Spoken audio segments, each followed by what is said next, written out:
Hello, ladies and gentlemen. I am Downtown Jason Brown, and we are here with another Beyond the Bell interview. And my guest for today is owner or co-owner of the Worldwide Wrestling Alliance, former VW Hell's Gambit champion, the Precision Pirate, James Needham. Thank you for the introduction, Jason. Hopefully it will soon be, how do we put it, only 3 co-owners of the Worldwide Wrestling Alliance come Dawn of Chaos. So we're just going to cut to the chase here with a couple of the with the questions and everything like that. Go ahead.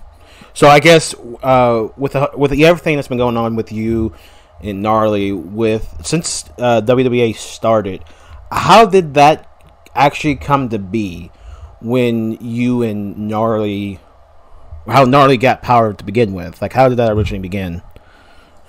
Okay, so sit back, everyone. You're all going to want to hear this. So, you know that me and my brother attended DCA shows. Mm-hmm. We're going to go behind the curtain before WWE even started, okay? We attended DCA shows, and the most famous show we attended was DCA Redemption 2018. The night, and this is before your time in VW, Jason, and you know UWL, before you even entered the picture. Mm-hmm. It was the night at Madison Square Garden, the Carmen Revy match happened, and you know the story about that. Yeah. The Hell in a Cell. Yeah, the one of the most infamous Hell in Cells in DCA history.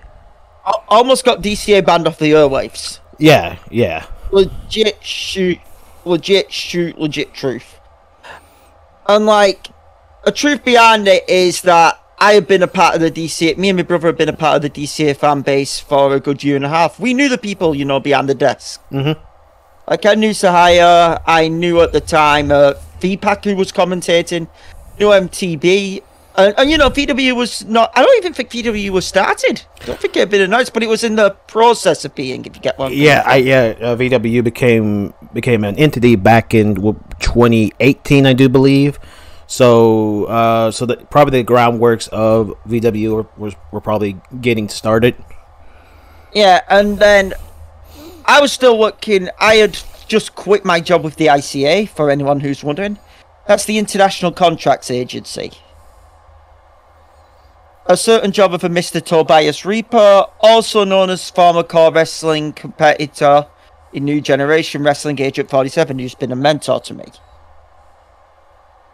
Now, I had quit being, a gun for hire. My brother had quit, being me call sign guy. The guy who would give me the targets and all that, and information. Yeah. So, that night, it was mayhem in New York. MSG was mayhem, chaos all around.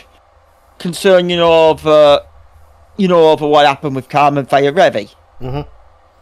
Now, we had, on our way out, told one Benjamin Travis, from a guy who was a corrupt big shot and did a bit of an uprising in the ICA. We got out before he came in, and I had told him quite simply to shove it, where the sun doesn't shine. Yeah. Let me give you the example. He's a fatter version of Chris McLean. So because of that, that night when me and my brother went to our car. Fucking was a nice car as well, nice Ford GT. Car bomb. Yeah. Oh, shit. Car bomb. Should have seen it coming. Car bomb. Now, I was unscared because I, quite used to, ducking out the way of shit blowing up. Yeah. Brother ain't as good in the field as me, as you can imagine. Yeah. And there's always been a story about, why does my brother have a prosthetic glass eye? Wasn't the bomb that got him, but it was, glass which came off the window shield. Shrapnel. Shrapnel, right in the eye. Oof.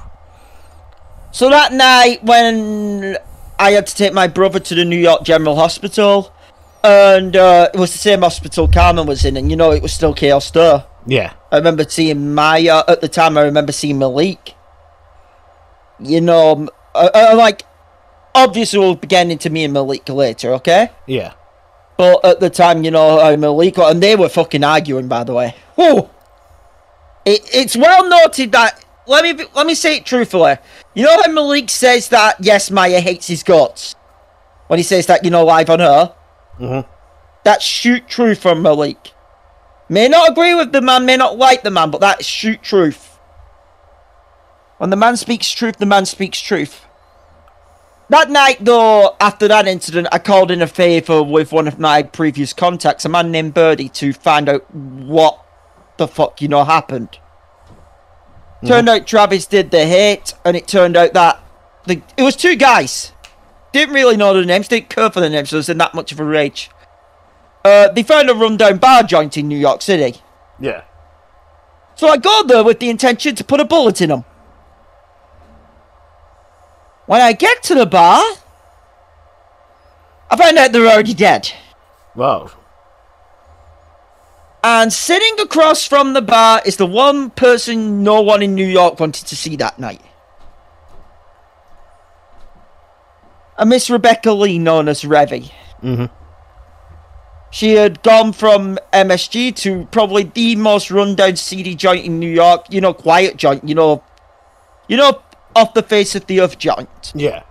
Off the radar. And off the radar, to drinking, in a sense, unwind off the viciousness she did.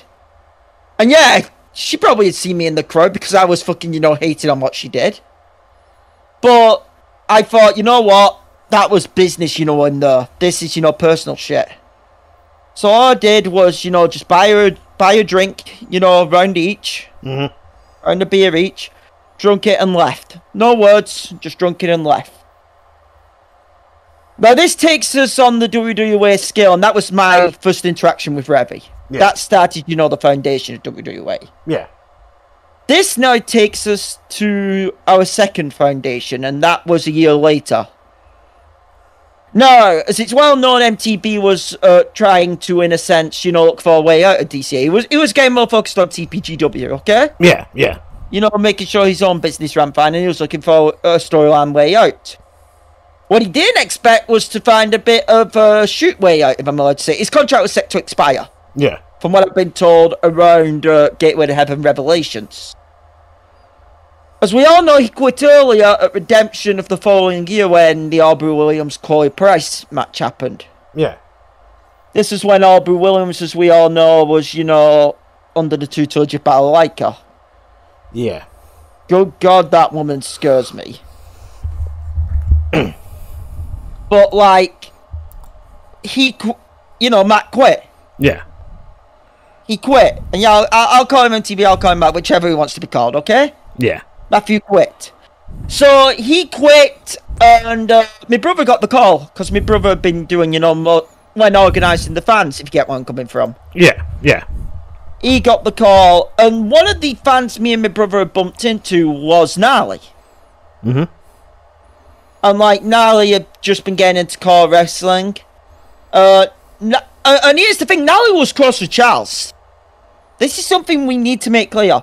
Gnarly and Charles were very close, they were best friends. Gnarly was a friend of the Schultz family compared to, these days, if you get where I'm coming from. Yeah, yeah. So, Gnarly and my brother starts, the commentary gig first, okay? Mm-hmm. DCA Wildcat Society. And then I remember, I believe it was DCA Pure Engagement of that year. Gnarly came in. Yeah. Under me, Eddie, and it was under Eddie, my brother, V-Pack, and Thing. I was still training, to wrestle. Yeah, yeah. I had just started my gimmick where me and Charles, who had started, talking and all that. Mm-hmm. We got a break via Miss Diana Rose, Wrestling Fantasy Showdown. Yeah. And I owe Di a lot in my career, to be fair. And for that, I say thank you, Diana. We had gone into WFS and, we'd started our thing over the Hidden Gem title. No. We fast forward in a sense because things were going well, if you get where I'm coming from. Yeah, yeah. I was getting opportunities in TPGW where I had to work under Sahaya.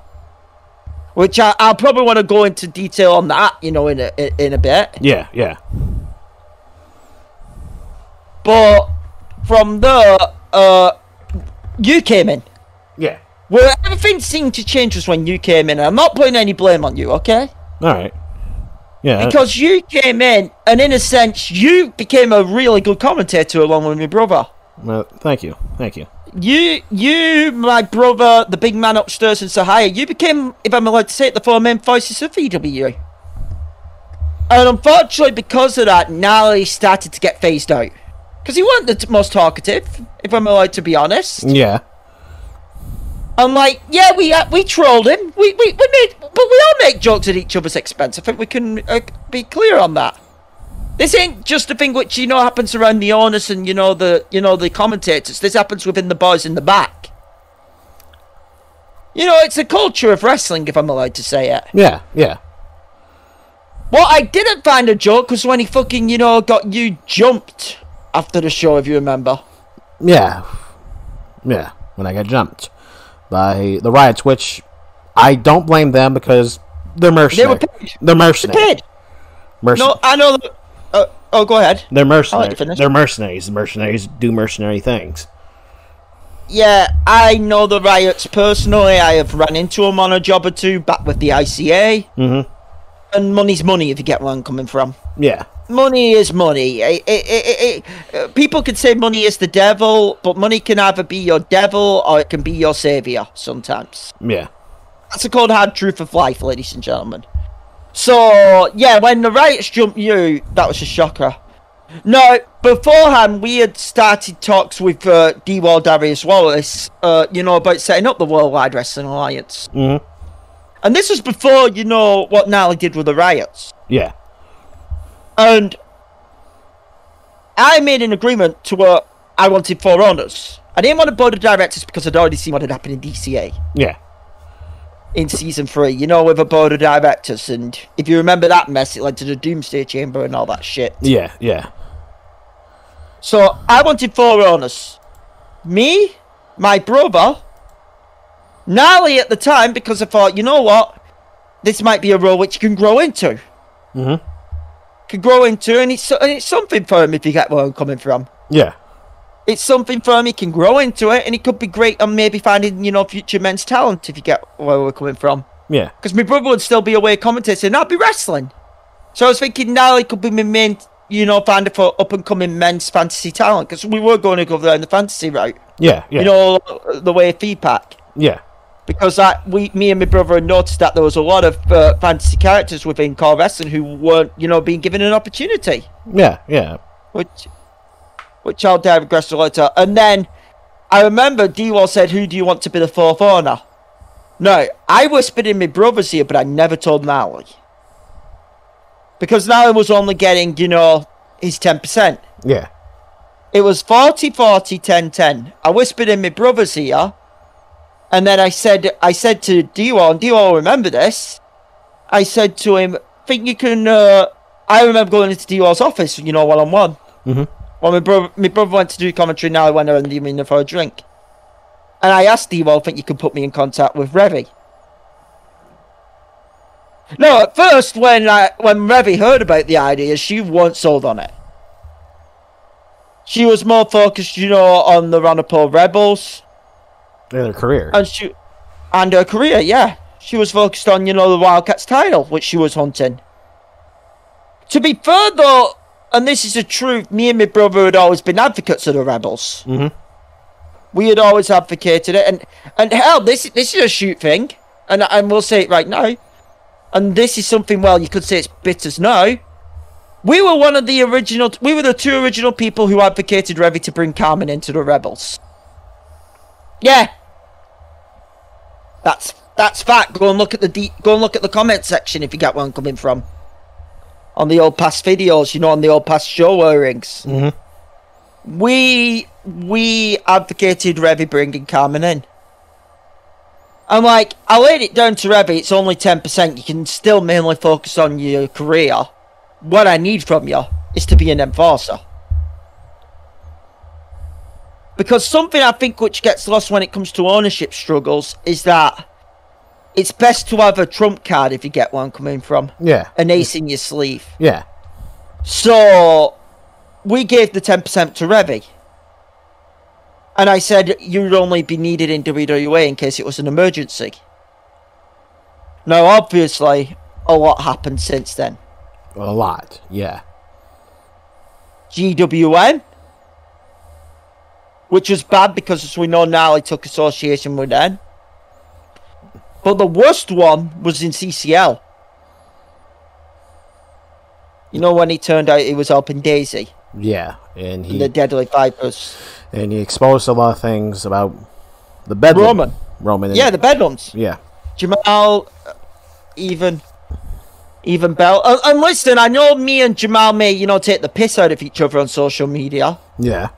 There's always been a friendly respect, though, with Jamal, okay? Yeah. We've always had a competitive respect for each other, but there's also been a friendly... It's why, I'll fully admit it, it was why I was back... Even though I was backstage at the, this past week's Core All-Stars Fantasy Frenzy event. Mm-hmm. I was there talking Fantasy Frenzy, for Core All-Stars. Yeah. And also what Raw may have on the show, like another Rumble entry or a match. Yeah. And then if anyone paid attention and saw what happened in the Core All-Stars Tag Team title match, you all saw why I had to get involved, because I saw some bullshit going down with Jamal. There is, even though we all have groups, if you get where I'm coming from. Yeah. There is an inner circle of respect and family within VW. Mm-hmm. And Jamal and the Bedlam family are family to many people within VW. So when I saw someone taking liberties on Jamal, and I didn't like it, that's when I felt I had to get involved. But yeah, when Nally joined with Daisy, who I'll get into later in this, that was like, yeah, you know what? This is going to... we knew it would be a problem when he eventually showed up. Yeah. It was only a matter of time. And then the real trump card hit, the one where it got even worse. Blood Trail. Oh, yeah.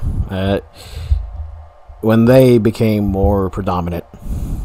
Now, when he joined... it was at the anniversary show, if you remember. Yeah. When he joined the Blood Trail at the anniversary... Because here's the thing, it was already known that he was bringing in a syndication, okay? Mm-hmm. He already found the syndication at Endgame, at the first Endgame, when he showed up. Yeah. And, me and my brother knew it'd be a problem, but, the first thing I remember thinking when we got backstage that night was, A, how the fuck did he find Junichi and Mero? They're supposed to be dead. And B, where the fuck did he find Isaac from? This man's been in isolation for years. We were worried. Yeah. I can't lie, we were worried.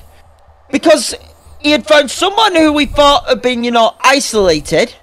From any... And I'm not just going to talk wrestling, I'm going to talk any, combat sport. Yeah, he's been blacklisted for so many combat sports. Yeah, he found a guy who was blacklisted, and where the fuck did he find... And the Junichi and Mero one set red flags off because we had done some some contract assassinations back in Stillwater and Steelport back in the day. Yeah. So we knew who they were immediately. Mm-hmm. And I'm like, how the fuck are these guys alive? Because I remember Carmen killed fucking Mero back at the Otar Dome. Mm-hmm. And fucking Junichi, she beheaded in a sushi restaurant. It was in the fucking, Stillwater press. Yeah. So, our worry was, wait, how the fuck's he got this lot? And then at first I thought, oh god, at first I thought, was it some black magic thing, when he turned out to be with a blood trail? Mm-hmm. But then the real answer came at Prestige. And I hate going back to this bitch. Current Bellatrix champion Daisy Johnson. And it's discovered that the way the Blood Trail have been pretty much resurrecting the dead has been because of stolen Shield Tech. Shield Tech. Yeah. Which he stole from UCWL. And that's something you've got to hang over, Coulson and all them. And I don't know whether I want to call him Thea Vincent. It depends on the time of day in the week if you get I'm eventually going to ask you about that whole situation. But continue on. I'll just finish up with this, but once that happened, once it turned out it was Daisy, and he signed her to an ironclad contract and all that, then I knew we were in for a war, and you've seen the results this season so far. Yeah. And now at Dawn of Chaos, Dawn of Chaos 2. Night number 2. Mm-hmm. 5 matches. 5 matches. Plain and simple. Either me, my brother, and Revy. Well, Revy can go back to wrestling. I can go back to wrestling. My brother can go back to commentary. Mm-hmm. But the thing we built from the ground up, thanks to D-Wall, is gone. The company's gone, and all that talent, the future's gone. And this ain't us, wrestling the matches, if I can be clear. Yeah. This is on the talent, because they deserve the chance to fight, and we'll probably get into this later. But pretty much all or nothing. We either purge our company from the virus that is gnarly, or the virus overtakes us. So that's your state of WWE ownership. Okay. So with everything that's been going on, we're going to need to address one of the elephants in the room. An elephant that just recently happened at Chaos Control, when that whole situation was, I guess the foundation to those matches was started. You had originally set a challenge for someone else for Prestige, and Gnarly seemed to have baited you in and set you up. He set me up. I'll give him credit. He set me up. And then the Heretic attacked and accepted your challenge. What has been your mindset since that creature has returned? Honestly, this ain't a word I like to use lightly. And it's a word which has caused Drew grief, if I'm allowed to say it. Mm-hmm. Hatred. Yeah. Hatred. That's the word for the Heretic. Because everyone knows what the Heretic did. He exposed, me and my brother within VW, okay? Yeah. Left him a bloody mess and, carved the fucking, what do you call it, into his chest. And an H. Yeah, an H. And he could never get rid of that. And you see, when the Heretic was around the first time, it caused Charles a living hell, to where I saved Charles's life. Mm-hmm. But the only time me and the Heretic met one-on-one was in a street fight. And that night when it was in control of an unwilling host, which Paisley was. Killer was, okay? Yeah. Paisley, call him Killer if you want. He was an unwilling host. He had lost a lot, his previous family. Mm-hmm. And his ex-wife and his daughter. By the way, are still nice people, okay? Yeah, yeah. He had, and gone to a dark place. With drugs and alcohol. Yeah. Which, let me be clear, many people find themselves in that dark place, within this world. Mm-hmm. I always say to people, seek help and all that, okay? Yeah. But, yeah, when it had happened, and then, we all remember, Salvation. Yeah. When Malik purged this thing, and we finally, sent this demon, going back. Yeah. But then fucking Alex. Because that's who we really need to address here. I don't really want to address, the demonic entity. I want to address Alex Schultz. Yeah, because it seems that Alex went to this woman called Ouija. I've seen on social media. She was the person who brought it back to life. I think she's the voodoo bitch who may have, the Heretic soul, the command to bring it back to life. Yeah. What worries me about her is we haven't seen her on any VW shows, and I wonder if she can create more. Yeah. I'm gonna just be as blunt and honest about this, if she can. Because I know Trixie knows her, from back in the day somehow. Yeah. If she can, serious consideration, put a bullet in her. I'm not even gonna lie on that. But fucking Alex. No. Christmas night, 2020. Yeah. Pulse 50. It was a Christmas edition of Pulse, and then if you remember, on the 28th we were doing Holiday Havoc 3 days later. Mm-hmm. No, as we all have been known, I was currently teaming with Soul Reaper, who was... And I'll say this, many people may not like Soul Reaper. You know, within the backstage thing. This is truth. Soul Reaper, one of the coolest motherfuckers you'll ever meet. Like, there's a reason why I have done some unsavory things for Soul Reaper, okay? That's a brother. You know, within the back, if I'm allowed to say it. Yeah, yeah. Total respect to Soul Reaper. Like, total respect. One of my friends within the business, if I'm allowed to be humble. Yeah. But I teamed with Reaper and Charles to go against the new scene. Who was a constant nuisance to you and them. Yeah, spell my debut, which was against Mikey Truth, who was at the time the CCL Men's Breakthrough Champion. Yeah. So they took an opportunity away from me. Mm-hmm. And I had always wanted that match with Mikey because I have known Mikey, me and my brother had known Mikey since the MyPire days. Yeah. Since when it was TNT, SPW, his own company, MNW, OWF. I had known Mikey, you know, before we broke out in Core All-Stars and PWU. Mm-hmm. So that was a match, you know, where I felt honoured, you know, to be going in. And then, obviously, it was spoiled by these three fuckers from Battle Pro. And, like, I'll be honest about the new scene. Yeah. Considering what they are now, I'd say I hold even more resentment for two of them, okay? Because here's the truth. Mm-hmm. Brett Haskins mainly targeted Charles. If you look at the new scene now. Yeah. And it was Brett Haskins' targeting of Charles, which was one of the things which set Charles off. Yeah. Which we're going to get into. But as we all know, we don't know when we're going to ever see Brett back. And I won't be on friendly terms, but I'll at least say, you know, it'd be good to see Brett back, if you get where I'm coming from. Yeah. Klein and Cassidy, I don't care if they're not associated with the Blood Trail or not. Those two motherfuckers can go and fuck themselves. You know if they're on the edge of a cliff and, you know, you had a choice to pull them both up, if you get where I'm coming from. Yeah. You know, because you shouldn't let anyone, you know, fall to their death. Yeah. Stamp on both their hands. Seriously. Because there's a thing, you know, called brotherhoods, you know, within that. Yeah. And although they were pricks, everyone knew that those three guys were cool. And then that was one of the most shocking things I ever watched, you know, when they broke his neck. Yeah.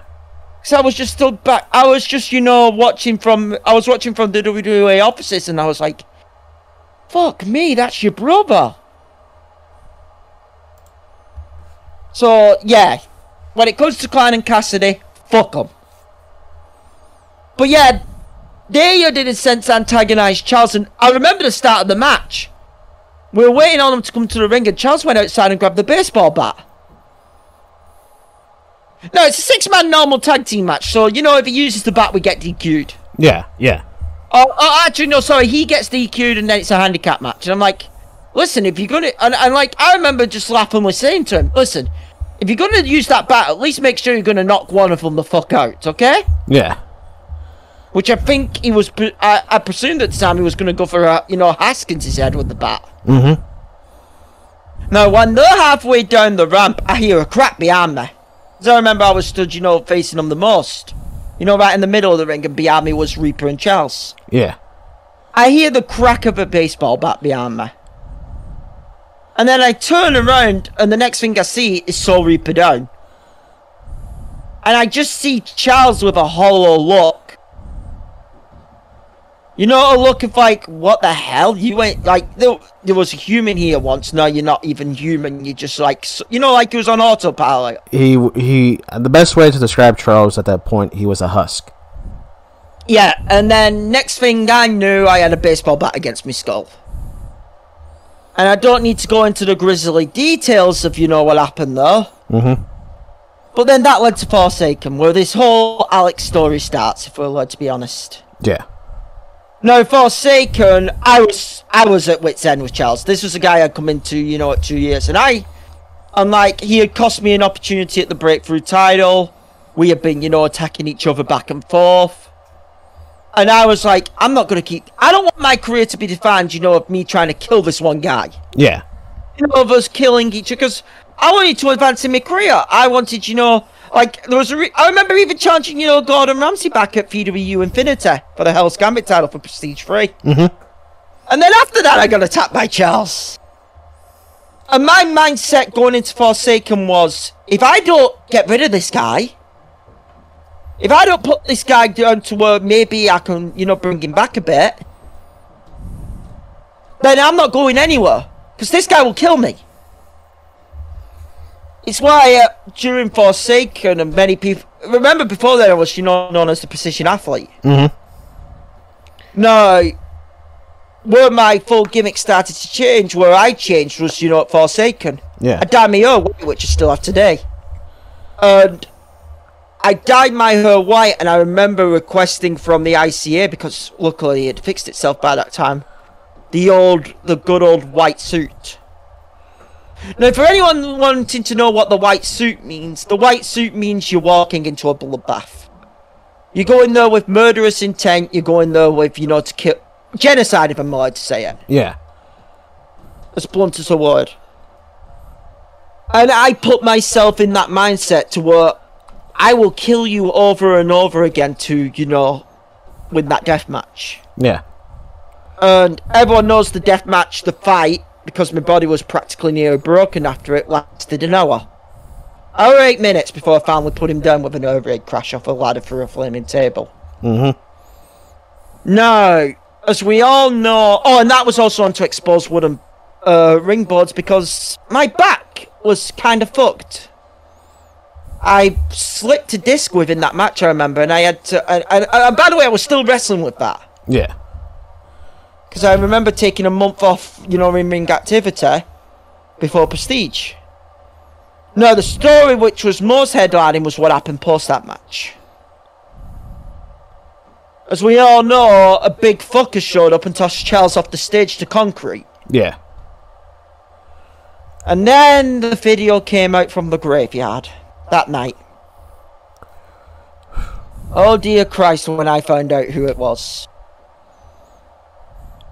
It was why not 2 weeks later, I challenged, Alex for an unsanctioned fight. Which Alex had been pretty much hiding in plain sight as Alex Covington, He had Battle Bro. Yeah. He signed with Battle Bro. Yeah, he was just wrestling. Everyone just thought, he was just some random prick who was just wrestling. Yeah. He pulled the wool over Malik's eyes. Mm-hmm. Because Malik has to take something, and he pulled the wool over Jackie Barnett's eyes. The two went to Battle Bro. Yeah. They this is just me saying this. So I don't know if he kept it hidden on purpose, but am I allowed to say due diligence? I think what it was is he had this plan, so he had to. He probably faked it, knowing him. He from what all those documents that he gave to Jackie and to Malik about who he was, where he was from, where he was born from. He said he was born in Pennsylvania. Yep. That's hilarious. You can tell that the guy was from the Motor City as soon as you looked at him, okay? Yeah. He even he changed his birth certificate. He actually lied about his age. Wow. And even had a different social security number than where he was born with. Yeah. So, but you knew about that because of the disconnect. Mm-hmm. Now, when the graveyard video went up, and I'm not going to go into details of that, you can go and watch it yourselves. Yeah. Not 2 weeks later, even though I was still running WWE, I challenged Alex for an unsanctioned fight. If you remember, I even paid for the backlot arena, if I'm allowed to say it. Yeah. We did it in Mexico at some in Guadalajara, Mexico. Yeah. Paid for the ring, paid for the the entryway, and we just fought. Okay. Mm-hmm. We just fought. And then, as we all know, Charles came out because he brought his fucking bodyguard Azrael. That big fucker who we haven't seen yet, and I'm not sure if we're gonna see because I haven't heard anything on the grid from him.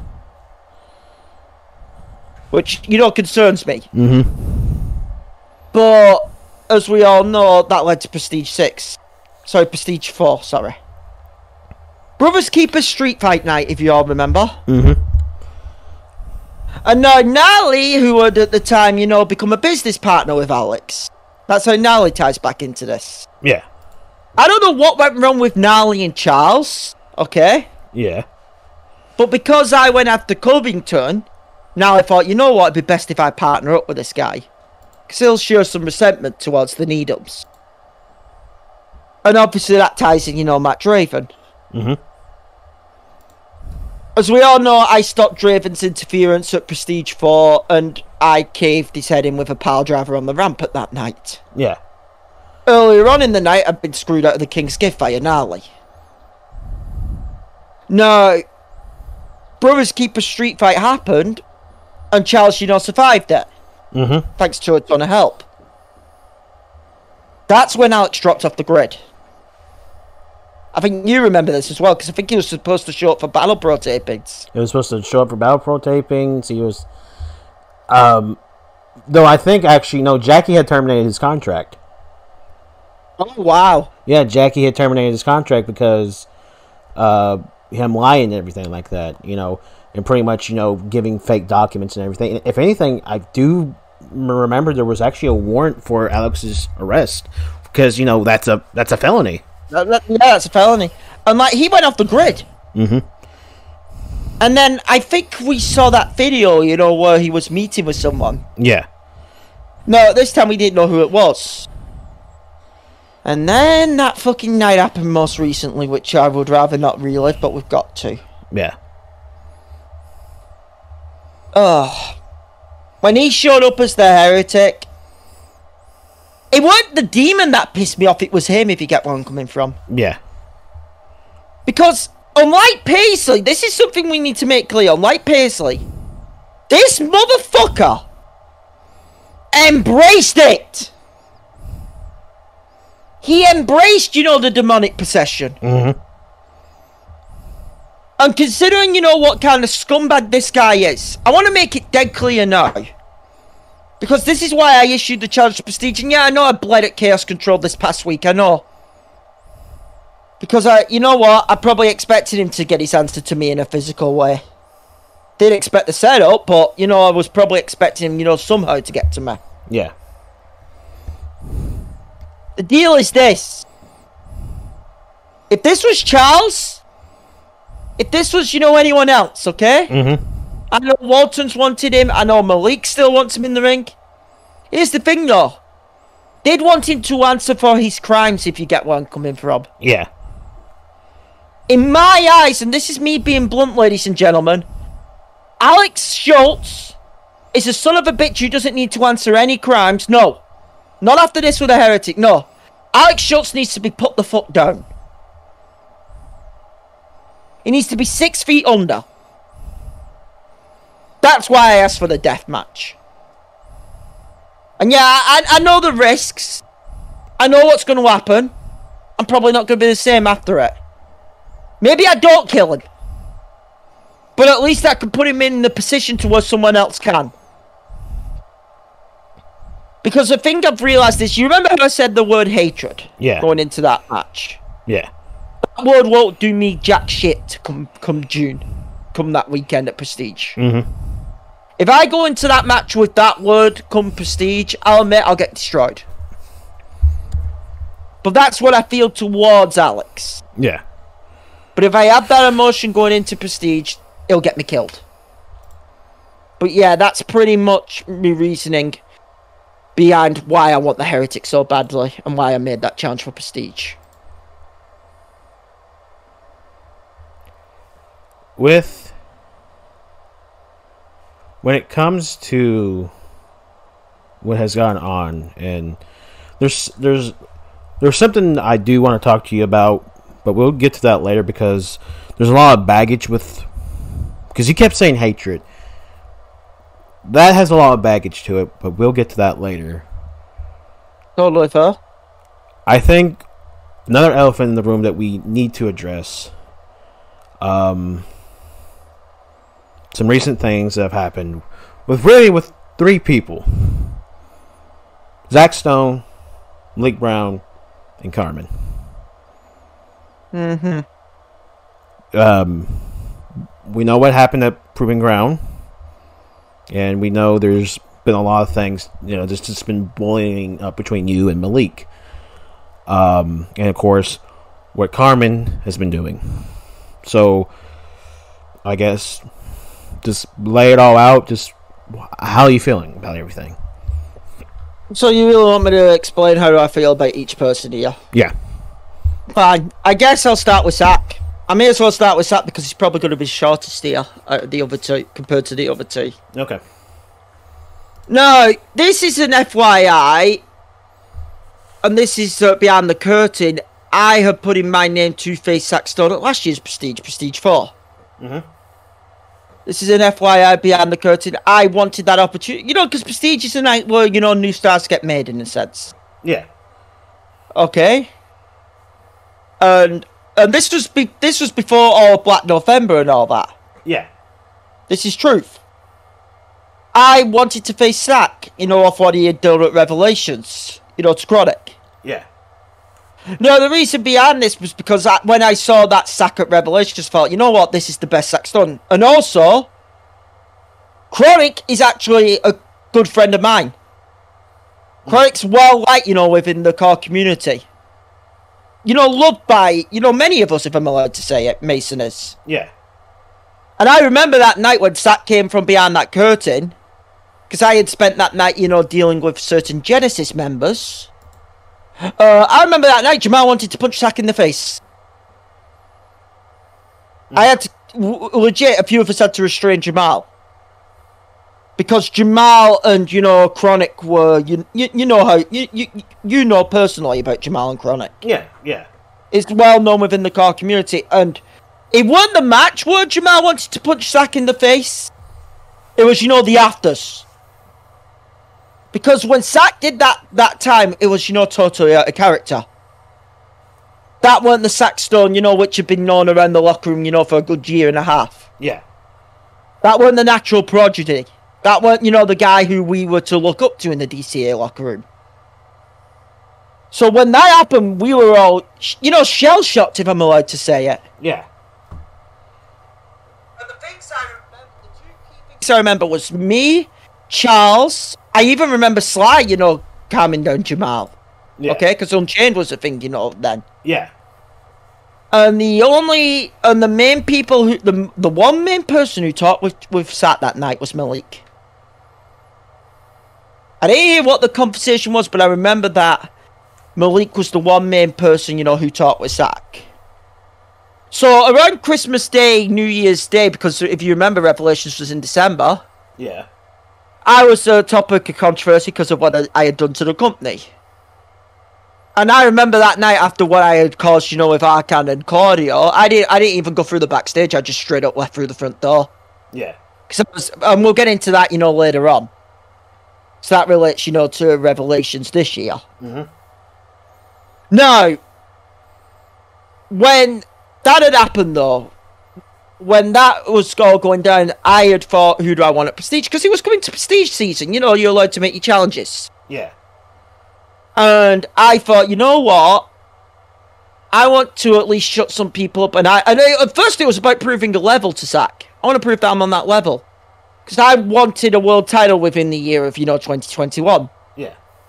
I wanted to win an outright world title. And I know some people will say, wait, didn't you hold the CMC world title?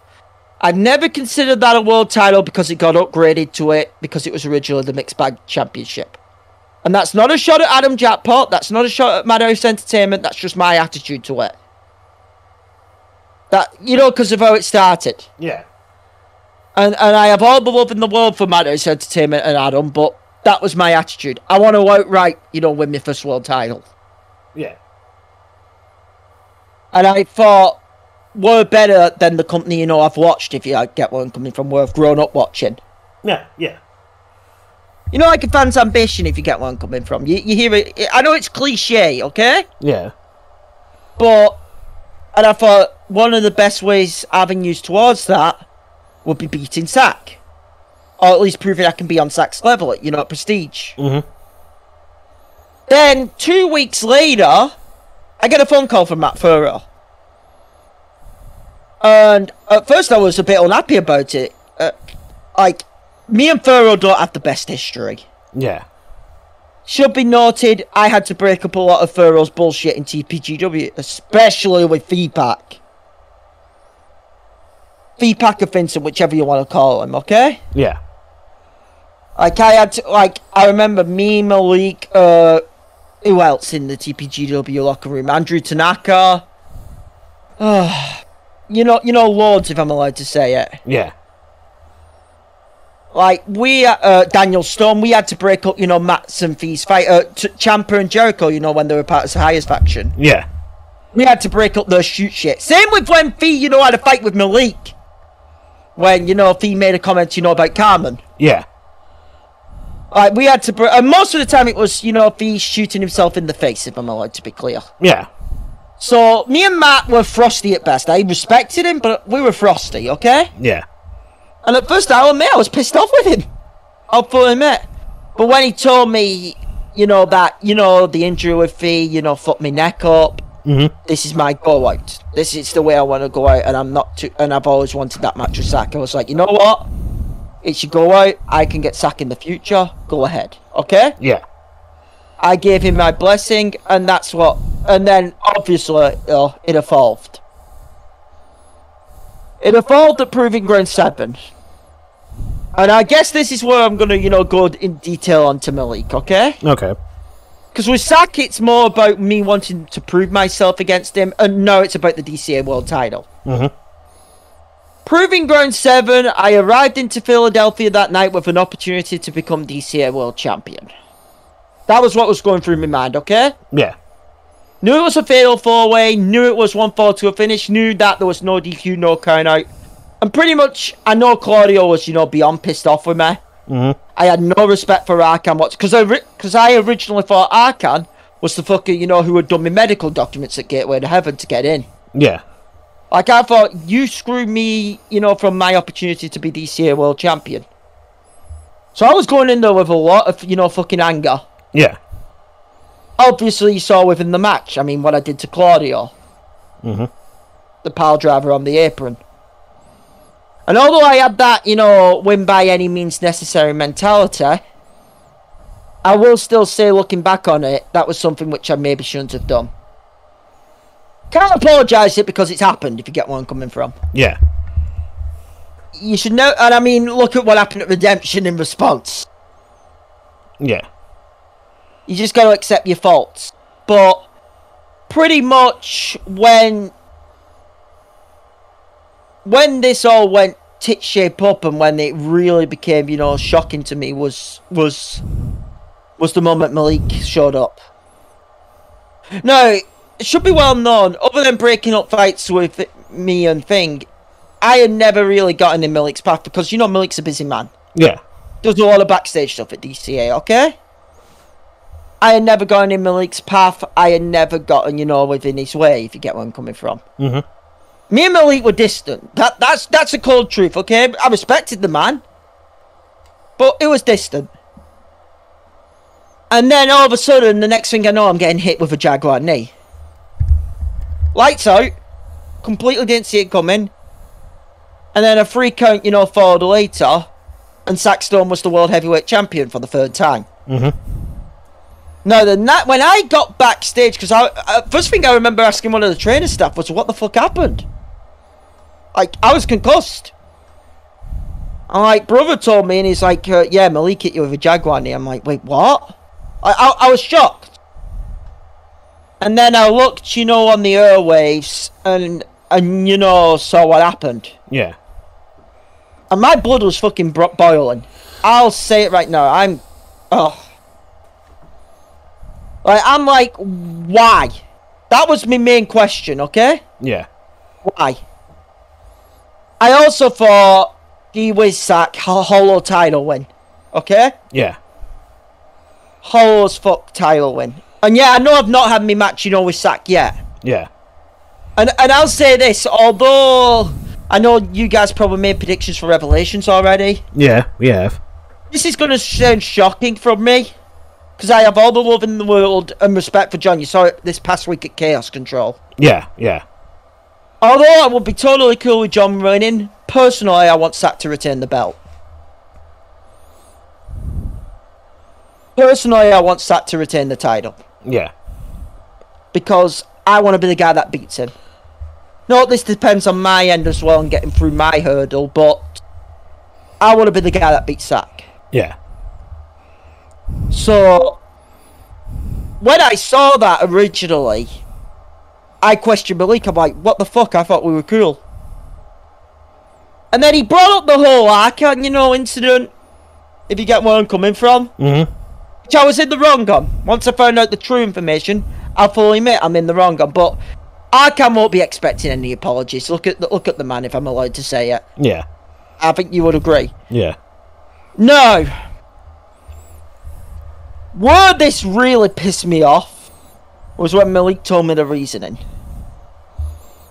The fact there were Blood Trail members, in the crowd. Yeah. No, at first we didn't know if the Blood Trail was real, okay?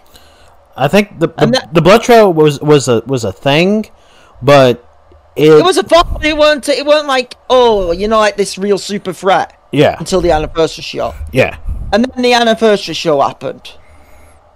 But what I remember Malik saying is, yeah, there were people in the crowd and they were Blood Trail members. But when I looked at the tape and looked at the crowd, yeah, they were all in masks and all that. And I would presume that is Blood Trail, okay? Mm-hmm. But a theory of mine, and it's still something I have to this day, is, wait, how did you know they were in the arena? You see my suspicion, though? Yeah. I see. How the fuck did you get a tip off they were in the arena? Because I presume you didn't get it from security, because I know we barely have any security within any core wrestling, with any of them. Yeah. Any of our arenas we barely have any security. Security's lax over them for the fans' safety. Yeah. Because it's mainly, the event stuff. But I'm like, how the hell did you know? That's always been my big question to Mike. How did you know they were going to jump us, okay? Mm-hmm. Why did you create the scene at my expense? Because it's been well known the Blood Trail have been heavily infested, now it's been heavily infested for them to put my company under. Yeah. So, the way I see it is, well done, Malik. You've put me in the middle of this fucking Blood Trail war. Because even though Black November and Blood Trail, oppose each other... Yeah. It's thanks to you I'm in the middle of this, because I damn sure don't like you. I want revenge on Sack. I definitely want revenge on you, considering all the personal shit we've said. Because I think you owe me a lot of fucking... mainly an explanation, Jason. After I beat it out of him. Alright. Because...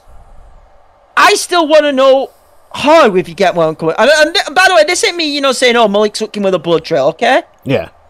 Because even I don't think Malik would stoop that low, but I want to know how. Because if you're not the one working with them, then you know someone who is. You see me trying to thought to you? Yeah, yeah. You know someone who is, and that someone ain't come to... Plain and simple, and this is the truth with Malik, he knows more than he's letting on. He may disagree with me, but he knows more within this war than he's letting on. But he probably won't reveal it because in Malik's eyes, and this is what I think many of us have seen, and I know Jamal spoke about it, I know Charles has said it to me. Malik wants to see himself as the hero in this story. That's the cold hard truth. And I've always been called out, when I've said, there ain't really heroes or villains in this story anymore. Yeah. Now, the person who I consider a hero is Sly. And look what's happened there, if you get where I'm coming from. Yeah. That's a hero for you. I'm not a hero, Jason. I've always made this clear, okay? I've always made it clear, when Oseiko's asked for me help. I can't go down the principles, train of thinking, because guess what? I'm not this pure soul. I'm not this goody two-shoes, okay? And that ain't me, taking like a dig at them. I'm not this clear conscience guy, okay? I've done bad shit. I've done evil shit. I'll fully own up and admit that. But what I am is the wrong guy to put in the middle of a fucking war zone. And that's where it comes to me and Malik. Malik's gonna realise, and maybe Kenshiro and all them are going to realize putting me in the middle of this, situation between both your groups was the worst thing you could have ever done. Now on to the final person. Oh boy. Carmen fucking Cortez. How far you have fallen. I'm not even going to hold back on this. The floor is yours. Now, everyone knows Carmen. Everyone knew Carmen. Carmen, brought me and my brother in on, the Scarlet Empire exchange. Okay? Because we'd worked with her, when she was part of the Saints, okay? Yeah. At the time she was still dating Shaundi. She was also, it was Fire the Saints. She got, her first contact with Maya. Yeah. As Maya was one of her other agents, and we saw, how that relationship blossomed. Yeah. Okay? So, it was thanks to that, we mainly did small jobs in Stillwater, but it was mainly Steelport where me and my brother did the jobs. Yeah. Carmen was taking the fight to kill Bane. Surprised I haven't seen that son of a bitch. I don't know where the fuck he is. To Matt Miller, who is now a Saint, and to, Mr. Mush, if I'm allowed to say it. Yeah, yeah. Yeah, may you rest in fucking peace, you fucking prick. But pretty much, we were hired to do assassinations. Yeah. I remember one time we killed a guy called, oh god, what was it? He called himself Ratsputin, but he was mainly known as Bobby, okay? Legit! He came up with this cool nickname, but he was mainly known as Bobby. It turned out he'd given me and my brother a few fake jobs, and I'm like, can you believe this son of a bitch? So we took a helicopter up to his fly pad. Yeah. And I remember, here's the thing, I can't fly a helicopter for shit, okay? So I mainly hired out, the pilot of the Saints to take me to his pad. And my brother said, yeah, he's coming out. And I remember gunning him down with an AK-47. But he wasn't the only one, if you get where I'm coming from. Yeah. I remember Angel Del Muerte, who we've not seen in a while. Me and him had to do a job where we took it to Kilbane, and we killed a guy called Alejandro, who was bringing in drugs through the docks. So we mainly did some of the dirty work, on the Luchadores syndication and, Decca's lieutenants. Yeah. We mainly killed the underlings. Obviously, we got involved, when the city turned to shit via Cyrus, Temple, and Stag. And there was an all, blood war going on between him, the Luchadors, pretty much everyone. Yeah, The day Steelport burned. Yeah. And we had known Carmen from then. I remember there was one hell of a post party, if I'm allowed to say it, once we'd saved the city, saved the statue. Via that crazy bitch from fucking... Kia, her name was, I believe. Yeah. Crazy bitch. Yeah. Kidnapped the motherfucker. She kidnapped Burt Reynolds, for fuck's sake. You treat Burt Reynolds with more fucking respect. And then, from there, though, it transitioned into DCA. I'm like... We'd always remained, on friendly terms with Carmen. And then this shit with Devataki started. Because she's the real cause of this shit, okay? Yeah, yeah. I blame her. Fucking Miss Black Mamba, Miss, Serpent Skin herself, Devataki. Or to piss her off, I'm just going to call her Jess. And Jess, it shocked me at Revelations what Jess did to Revy. I thought Revy would take her, but Jess fucking dominated her. That she did. And I'm like, fuck me. Carmen was won by many, not just me. She was won because, because of the Scarlet Empire exchange. She was won by, I remember Gat warning her. I remember Shawnee warning her. I remember Malik even warning her. And I remember, everyone was warning her about this. And then we all saw Redemption, okay? Yeah. That was a murder. Now, obviously, I had to watch the match back, 2 weeks later.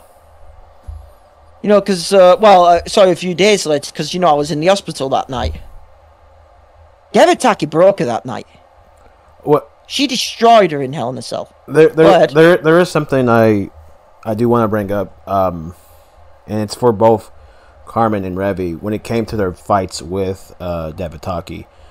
Revy, she's been, even prior to then, she really wasn't herself. And when it's come to Carmen, ever since the whole Cody Hale thing, the Cody Hale thing consumed her. Yeah. Like me and my brother washed our hands clean of it. We didn't want anything to do with Carmen, during that. Okay. Yeah. Because we were like, because here's the thing, truth be known, me and my brother respect the hell out of Cody Hale. Mm-hmm. So we didn't want anything to do with that, and I remember personally telling Carmen, "You're wrong for letting this consume you." Like, I remember saying, "This is stupid." I said that blunt to her face. But the thing with Revy is, Revy's not been the same since Rock. Since that Wildcats where Rock punched a fucking knife into her back. Yeah. Sorry, no, not into her back. No, fuck that. That's too light. Into her heart. People don't realise it. Those two are really close. And then Rock, fucking set Roberta and all them on her. Mm-hmm. Which, still, I don't get why you did it, by the way. I still question it. And this was early days in the Blood Trail. Yeah. I still question why you did it. Because as you know, when Kenshiro showed up, look what happened to him. I'd not heard from him since. No one, not even her. Not even Dr. Benny, who we brought in. No one's heard of him. And that's a thing, on his soul, if I'm allowed to say it. Yeah. But Revy's never been the same since that incident. And I'm here to tell you, and this ain't me having a dig at her, I don't know if she ever will be the same after that, Jason. When you lose someone that close, okay? When you're betrayed in the art, where do you go from here? And my fear is right now, because I don't know if she's going to be at Revelations, okay? Yeah. But considering what has gone on with Carmen now, ever since, it turns out she's now working with Devataki. Mm-hmm. When I saw Carmen in that fucking, suit at fucking, SRW. Yeah. And I saw that. I remember when I saw that, I threw a chair through my office window. I was fucking like, good God, she got to her. Okay? Mm-hmm. And I remember the anarchy because I remember seeing, even though I'm not on the most friendly terms with, the OSOK, the family. Yeah. I remember seeing them broken. Okay? Roman Bedlam was beyond pissed off. And I'm like, good God, she got to her.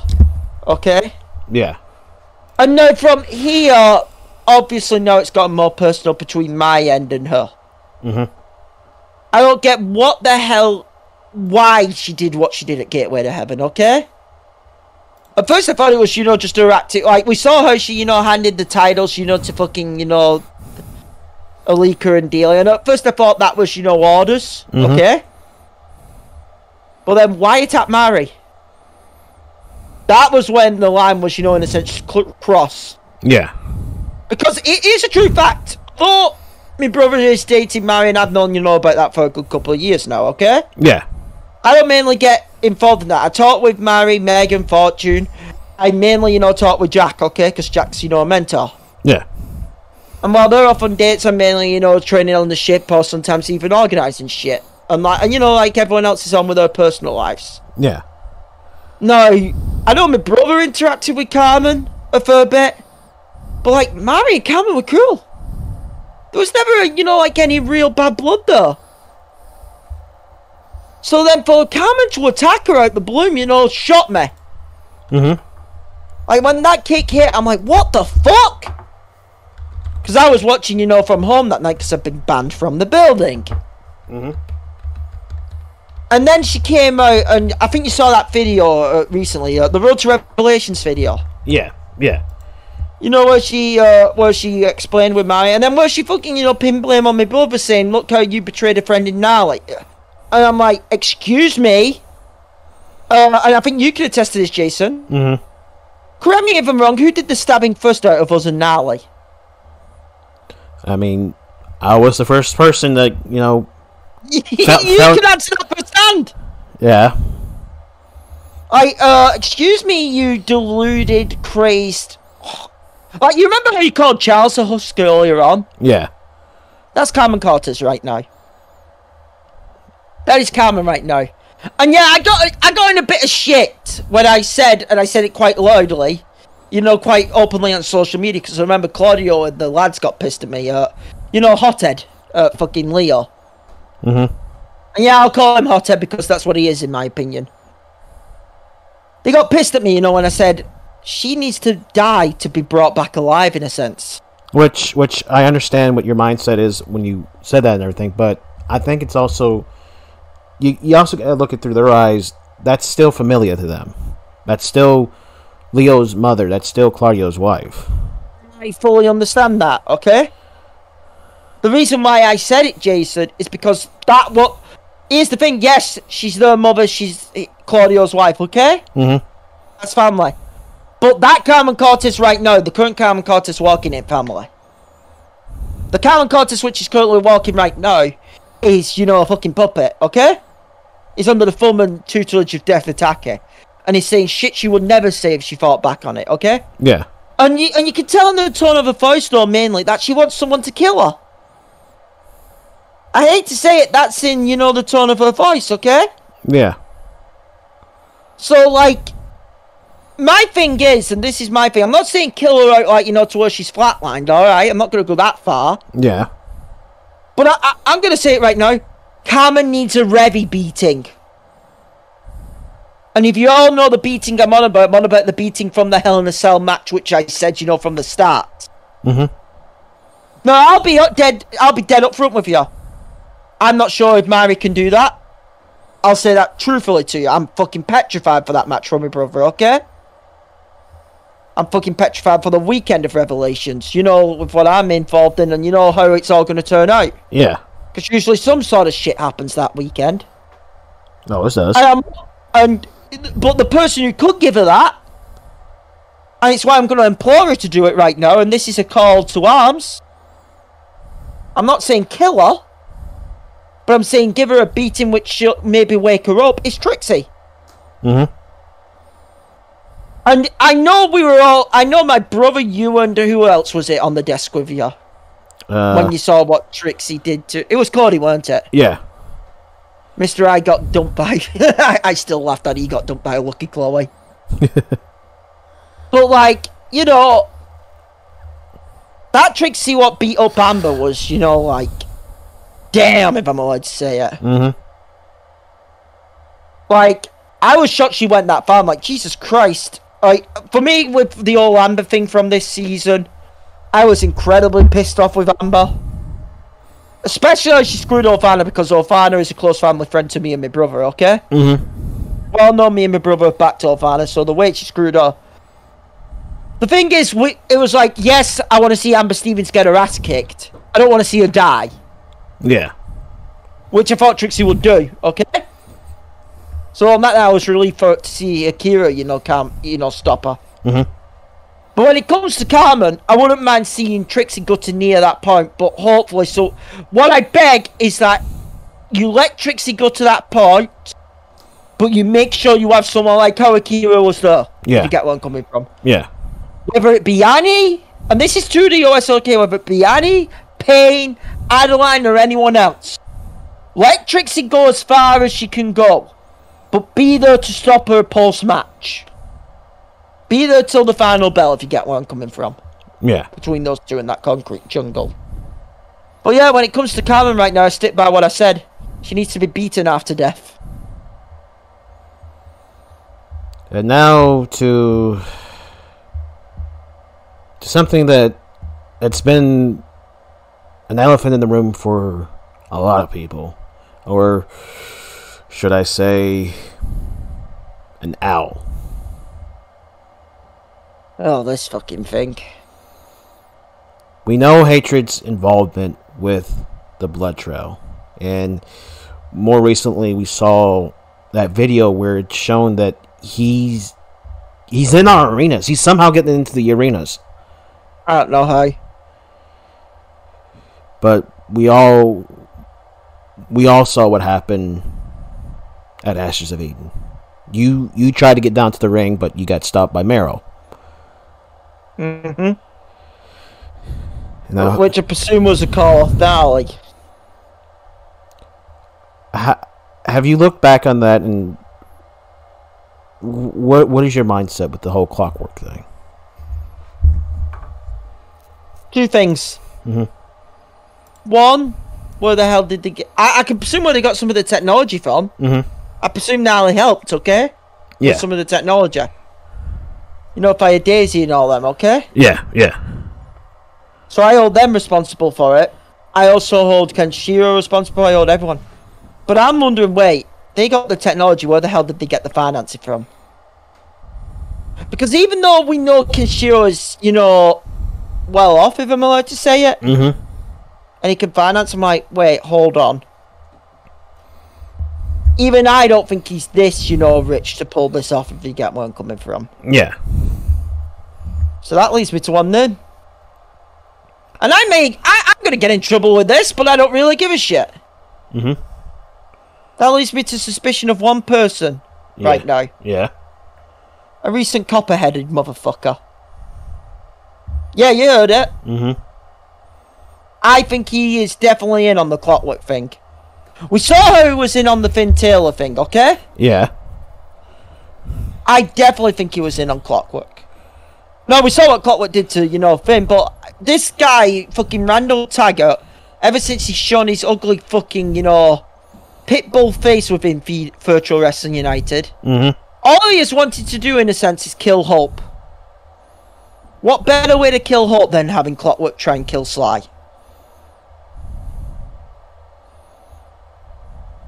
And when I saw that human Clockwork, the first thing the main thing which has been going in my mind about this has been like, there's obviously got to be a way to kill him.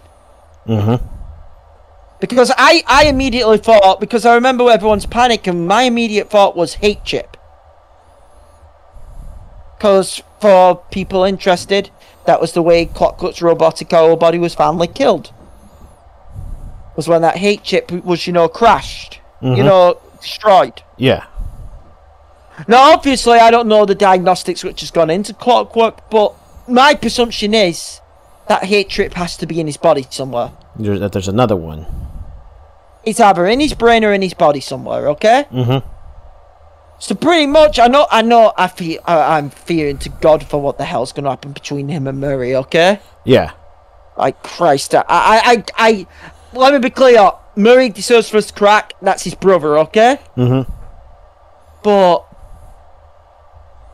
fuck, is that a mismatch? Okay, it is.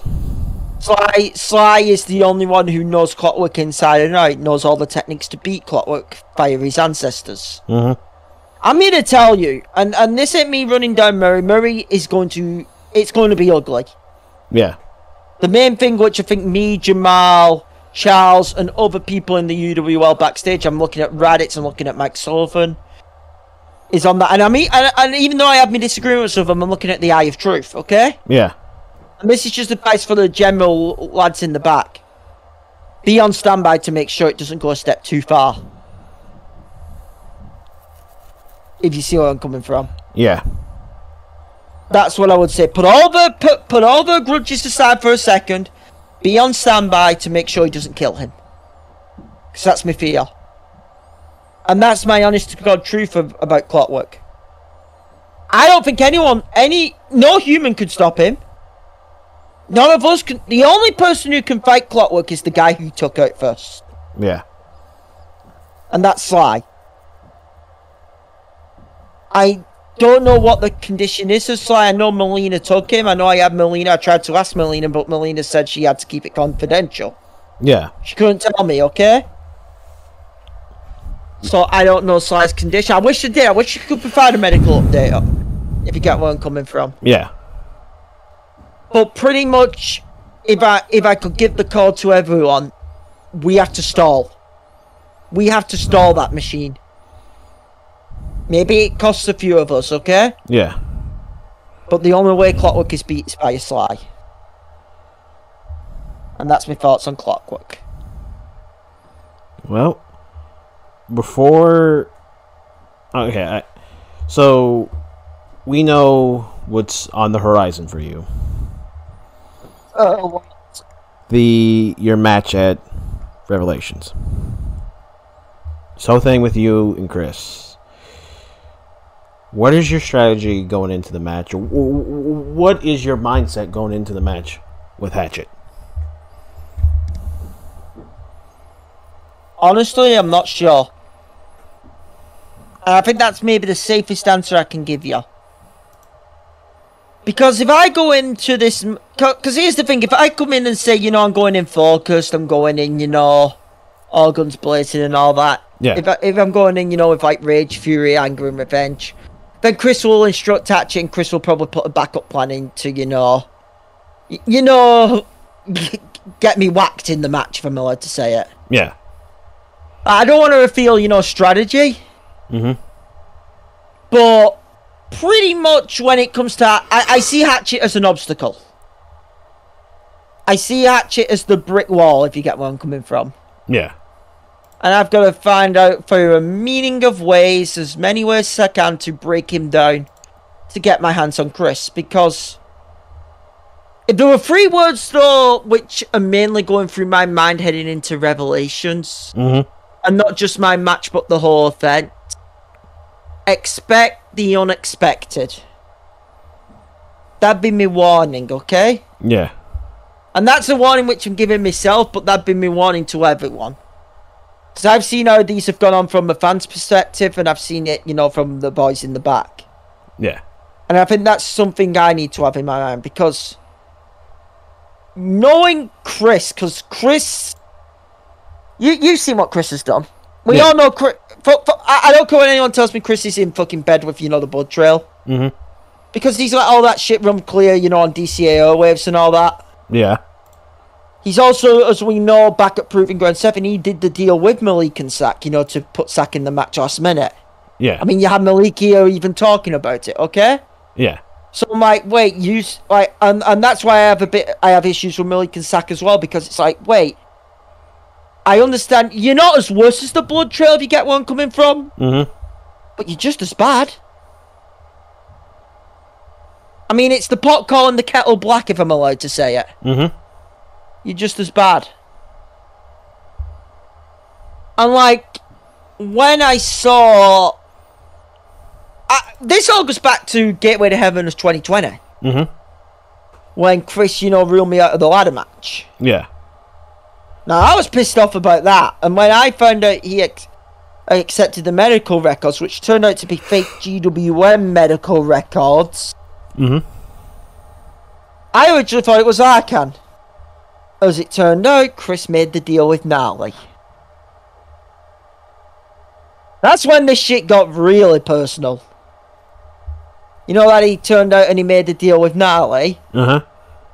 And when I found that out, because I had been stewing in on that information since Crossfire, the night I returned, okay? Mm-hmm. After being thrown off Hell in a Cell.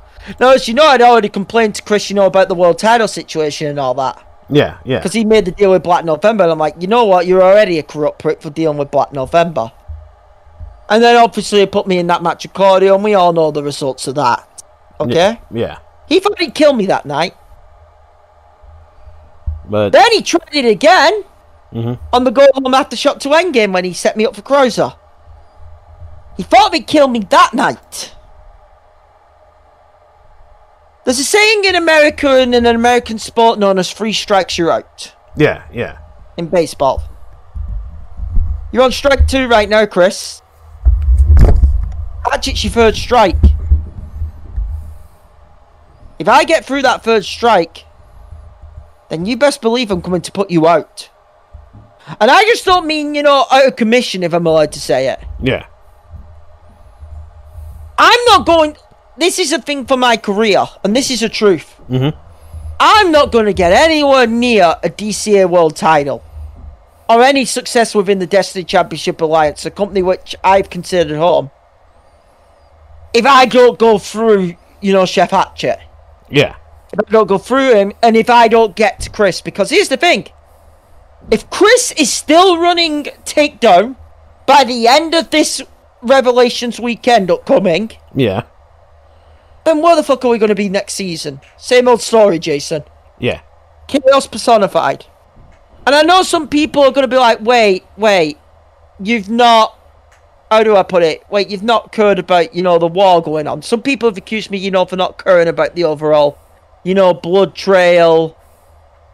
Blood trail, what do you call it? Blood trail. The principle. Pretty much blood trail versus everyone, pretty much. Yeah, blood trail versus... I remember Malik saying, that I need to see the broader picture, if you remember. Mm-hmm. Malik, I kind of with these two facts. One, I've been dealing with a strand of the blood trail, as you remember, in fucking the syndication. Yeah. Since WWE's, since season 1. Mm-hmm. 2! And this one I think is more of a hit, if I'm allowed to say it. Yeah. Who fucking allows the blood trail to run freely around DCA? Authority. Mm-hmm. I don't know. No, D-Wall's more focused, on VWU these days as a whole. Yeah. He's still trying to keep Taggart in check, if I'm allowed to say it. Yeah, I'm pretty sure that's about to hit a boiling point, considering what Taggart posted on social media 48 hours ago. Yeah. When you say you're threatening to take Queens of Wrestling off him, oh my god, you have just unleashed Pandora's box, my friend. And I'd say it right now, if I weren't too busy with fucking Alex already, I'd volunteer myself, to fight with D-Wall, against Taggart if he wanted to settle it, prestige something, okay? Yeah. But pretty much when it comes to authority in DCA right now, you look at your general managers. Mm-hmm. Lucinda and Nadie and fucking, Chris on Takedown. Yeah. What has been concerning, and you've seen it, is during, this whole Destiny Williams situation, we saw Nadie get drawn, back into in-ring. Mm-hmm. Because here's the thing, Nadie entered GM, ladies and gentlemen. I'm going to tell you that right now, okay? Nadie's not a general manager. She's more a wrestler than a general manager, okay? Mm-hmm. She's competitive first, manager second. She's competitive first, office person second. Bit like myself. Yeah. And we saw how she got drawn back into the ring. And meanwhile, Lucinda, you haven't seen much of her because she's been with Darius, okay? Mm-hmm. It's well known those two are, an item, okay? Yeah, yeah. So, and then you remember a couple of Wildcats ago, we saw fucking Dakota Milton there, running the show for a little bit. Mm-hmm. And that was thanks to Chris. Because apparently she also has authority now in DCA. Given to her thanks to Chris, Mm-hmm. I presume. Yeah. But here's the thing. What happens if it's someone higher up than Chris? And the only other person who I know to be higher up than Chris, backstage politics-wise in DCA, and this is something I've always asked. Yeah. Who hired him? Did D-Wall himself hire him? Did Darius hire him, to create, some controversy, shake things up? Yeah. Or did Malik hire him? Because that is something I fully, do put on Malik, okay? Mm-hmm. Because Malik's even admitted it himself, he's a backstage, talent relations head in DCA. I think so. He's admitted it, I know if I'm allowed to say it in some of these type of things. Mm-hmm. So I'm like, you know about Chris coming in. And yet you see him seeping into, Wildcats as well. And you see him, And you see how he lets the blood trail go free, okay? Mm-hmm. That's why Chris needs to go.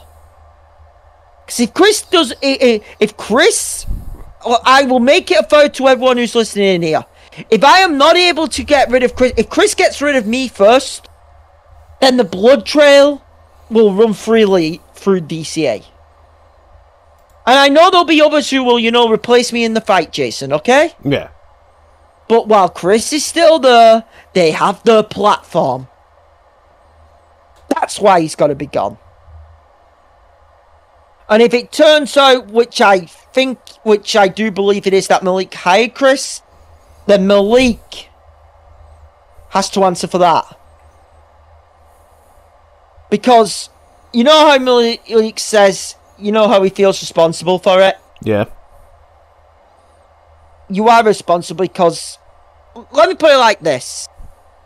Black November was, combined, and they weren't, just like old school veterans and all that in Black November. Mm-hmm. But as we know, some of Black November was combined, maybe to stop a few of the Blood Trail's plants, okay? Yeah. But in a sense, if I'm allowed to say it, Black November was there to cover up your mistakes, Malik. I mean, we all make mistakes in our career, okay? Mm-hmm. But in a sense, to me, it's like you're covering your own back. Like, trust me, I know this ain't the first mistake he's made. I mean, I only need to mention one name. And you'll hate me for this, but considering we're a professional thing, guys, I don't care. I only have to mention the name Aubrey Williams. Hmm. And everyone will know why that will cut deep if you see where I'm coming from. Yeah. He ain't the hero in this, okay? Mm-hmm. There are some people who are heroes in this. There are some people who are villains in this. He ain't a hero in this. I'm not a hero in this, okay? Yeah. But what we are, and this is something I'd say, and I'd say this is between me, Sak, Malik, and Kenshiro, okay? Mm-hmm. And if the Blood Trail expand, maybe more of them. We're catalysts in this. Mm-hmm. This has to begin and end with us. And for me to make sure that I can end it how I want to end it, Chris is my first step. Yeah. So yeah, that's my thoughts going into Revelations. This is only going to get worse. This ain't going to get better. But we'll know more. We'll know more in the future. Yeah. And I think with that is a good place to conclude this. We got a lot that you were able to get off your chest. Before we end this, do you have any final things you want to say? Yeah, I actually do. Mm-hmm. I actually want to take this away right now to issue a challenge, if you do not mind. Go right ahead. I issued this in a bit of a backstage, haze and in a bit of a rage, okay? But I'm going to do it professionally right now. Mm-hmm. And this is one match you can maybe organise and make. To someone who believes every single word that comes out of Malik Brown's mouth. Because not everything Malik speaks is truth, okay? Because here's the truth about human beings, we all lie, okay? Mm-hmm. We've all told a lie from there to thing, and not all of us are truthful, we all have our inner demons. But to a guy who I see as a puppet, always believing truth, truth, truth. Stephen Sane. Yes, I know I'm dealing with TJ Kennedy upcoming at Damnation. But to you, Mr. Stephen Sane, I heard the comment where you said you wanted to put me in a fucking pine box. You wanted to put me in a casket. To that, Mr. Sane, I say try me. I know Jason can organise the match. Hell, maybe we organise the match with a VWU official. But if you want to show so much hatred and contempt for me, allow me professionally to show it right back to you. You know I'm an easy man to find, Stephen. So, anytime, any place, I'll even give you the courtesy of naming the stipulation. One-on-one. Me and you. And with that, Jason, I thank you for having me. I think I've gotten a lot off my chest, and it's been a pleasure. It's been a pleasure having you here. Ladies and gentlemen, this has been Beyond the Bell. I've been Downtown Jason Brown, and that was James Needham. And we'll see you all next time.